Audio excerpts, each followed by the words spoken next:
তাদের বিরুদ্ধে আজকে অভিযোগ, তারা কেন আইনকে ভয় পায়, তারা আইনকে ভয় পেয়ে কেন তারা আজকে বিদেশে চলে যায়, তারা কেন আজকে এই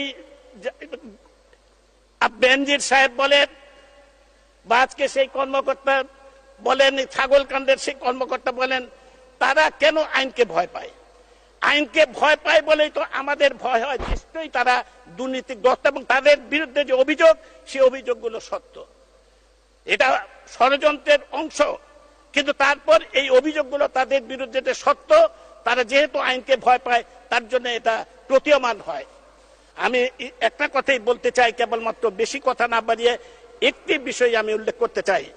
আমাদের মাননীয় প্রধানমন্ত্রী দেশকে যেভাবে এগিয়ে নিয়ে গেছেন সকল ক্ষেত্রে, যে বাংলাদেশ উন্নয়ন, আমি পদ্মা সেতু, মেট্রো রেল এত কথা বলতে চাই না, সকল ক্ষেত্রে যে আমাদের উন্নয়ন, বিশ্ববাসী যখন আমাদেরকে অহংকারের চোখে দেখে বাংলাদেশকে, আমাদের মাননীয় প্রধানমন্ত্রী বিশ্বাস করি আজকে 4 বার ক্রমান্বয়ে তিনি আজকে রাষ্ট্রীয় ক্ষমতায়।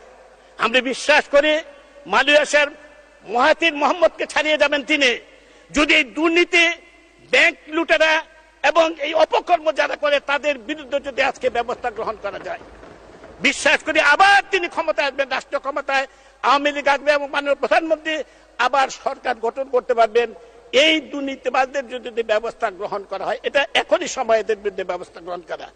আমরা রাজনীতি যারা করি আমাদের লজ্জা হয় এই সমস্ত লোকদের, ব্যাংক লুটেরা বা যারা যে সমস্ত কাজ করছে এই সমস্ত যখন আমরা চিত্র যখন আমরা দেখি।